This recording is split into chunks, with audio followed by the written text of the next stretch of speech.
Today we continue with Universal Language. Chapter 5. Legal Alien.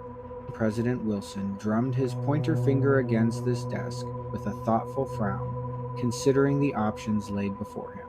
The alien was ending their mandatory stay in the isolation room. Every report said she was most likely safe. It was time to take that gamble and bring them up to the White House and treat them as the foreign dignitary they were, though none were more aware of the consequences that may come of it. Just releasing her was a big step. She'd be an alien, an illegal alien. He snorted at that. We can fix that. He reached for the desk phone on his desk. Hello, I need USCIS. Get me their director on the line. Thank you. He set the phone back on its cradle, just for it to ring a moment later. Perfect timing. Thank you for picking up so fast. The voice on the other side spoke with a kind professionalism. Mr. President, how can I assist you? We have an immigrant, and they're a special case. He sucked in air through his teeth. They're as foreign as it gets. An alien. A what? A talking horse from another planet. There was a pause, but the man on the other end only hummed thoughtfully. We've already dealt with immigrants from Mars. How is this any different? That he was joking was clear between them, their shared chuckle making that quite clear. You want to get her a visa? I don't think she plans to stay. A visa would be fine, and she can apply for something longer term if she's up for it. The only trick is the country of origin, got it? She isn't the first immigrant we got without one of those, and she won't be the last one. No, she isn't. The president lifted his finger to the desk. The only oddball in this equation is that she's from another planet, which puts this outside the normal bounds of legal procedure. The paperwork's clear enough. Distant typing could be heard, clacking at the keys busily. No country, at least here on Earth, and that's all this paperwork cares about. She'll be cleared to stay. I'll send a fax your way with questions for her. Name, gender, the usual. We'll need a picture taken. I bet you have a supply of them already. We do. She's wearing a suit for safety precautions, but I bet you can guess. Horses are equine, just like you can see on TV. There is one extra thing about our guest I wanted to mention. The president sighed gently, reaching out and toying with a paperclip he had left on his desk. She has a, shall we say, distinct accent. The man on the other side of the phone laughed. That's just being polite. That we can understand her at all is a damned miracle. An accent is the least of her words. I'll get the paperwork to you, Mr. President. Get it filled and send it back. We'll get our Space Horse ready to visit the US of A. Oh, and thank you. You gave my day a little something special to laugh about. I needed that. President Wilson smiled as he set the phone down. One less problem. He turned to the window, looking up to the sky. Now, we need to prepare for your arrival. Please stay right there. The soldier held up a hand at Cindy. We'll be opening it shortly, but you, here. He pointed to a striped line. I don't think she'll bite my head off. Cindy rolled her shoulders. She played the long game if she wanted a snack. I brought some carrots anyway. She held them up for inspection, the green stems hanging in a cluster, just the orange ends showing. She eats those, right? Or is it an alien thing? The soldier frowned at the bundle of vegetation. You brought food. He waved over one of the scientists. The scientist hurried over, eyes widening as he saw the carrots, then at the woman holding them. Are those you actually brought carrots? They eat carrots? How do you know that? Have you actually fed her? He looked to the soldier, eyes bulging with an alarm that was rising inside him. Cindy tucked the carrots away. I have no idea. I was just going to offer them, and if she likes them, great. The scientist put a hand to his head. Start with the smallest bit. We don't know what her digestive system is expecting, and we don't want to upset it. He peered at the carrots. Those are just a guess? Cindy shrugged with upheld hands. Yeah. The scientist turned to the soldier, pointing to Cindy. If those are in the air or the atmosphere, and she likes them, then it's a fair bet. If Thelian doesn't want them, remove them immediately. You got it. The soldier nodded at the scientist and turned to face the isolation booth. Get your head in the game. He focused on the door ahead of him, hand resting on the pistol at his side, but he didn't draw it.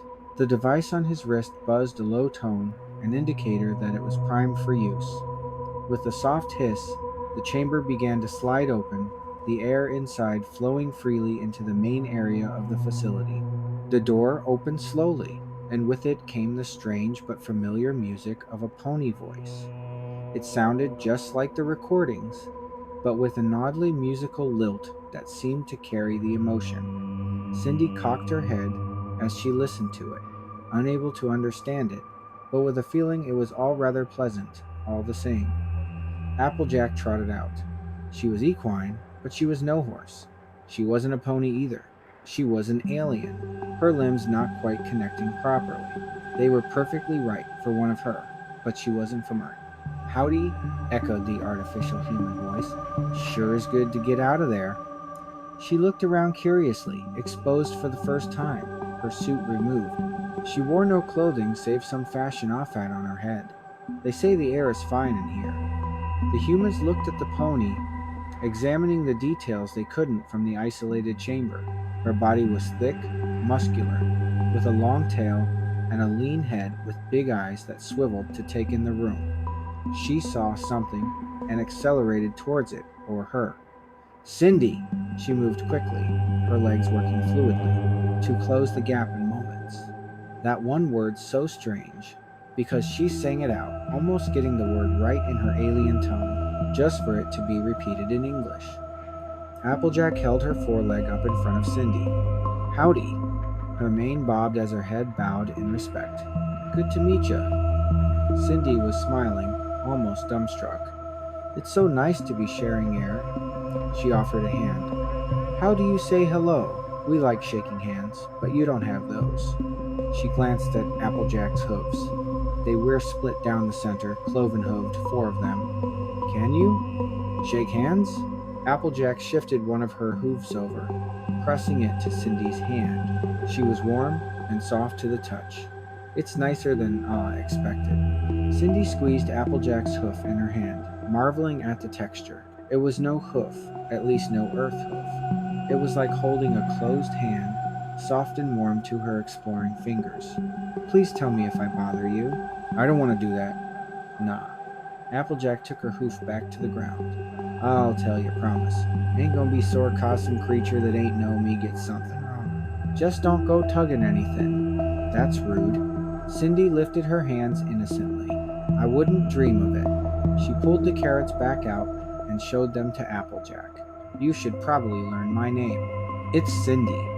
She smiled at that.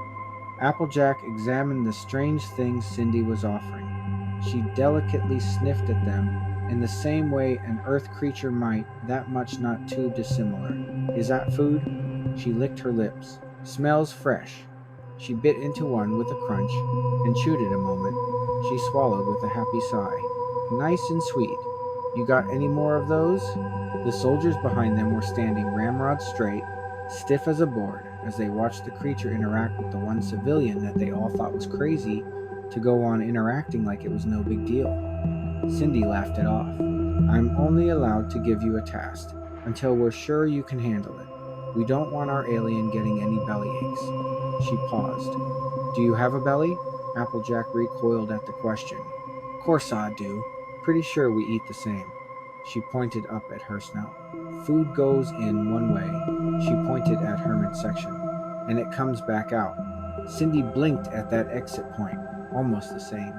In and out, that much felt similar. I think they're wanting me to point you that way. She redirected Applejack towards some officious sorts. They began the process of giving her a visa and explaining what it allowed and didn't allow. Wouldn't imagine you plan on it, but you are not permitted to seek employment. You'll need a more permanent visa for that. This does identify you and gives you permission to be here. She flipped it over in her hooves, squinting at it, as if she were struggling to read the words in human. She gave up with a shrug. I'll trust ya. She pressed it against the front of her chest, where it stuck as if it were a magnet. Right there? That works, he offered a smile. If you don't mind, I'd like to ask some questions myself. Cindy tilted her head to the side. Just questions, not tests. Are we good there? The official raised his hands. I'm with immigration, ma'am. We don't do many tests if you do your paperwork properly. Now, Applejack, we wanted to know if you had a last name or if that was a full name. Applejack? He nodded to himself. That makes sense to me. Applejack seemed confused a moment. If you're asking what family I'm from, they're the Apples. Applejack of the Apples. She nodded along with the words, Sungas they were. What's your family name? She was looking towards Cindy. Cindy froze in place a moment, then thawed with a sheepish smile. My name is Cindy Miller. I'm just plain old Cindy. I don't have any fancy titles. She reached out to Applejack. That's good to know, though. It makes me feel like I can call you something. You're fine, Cin.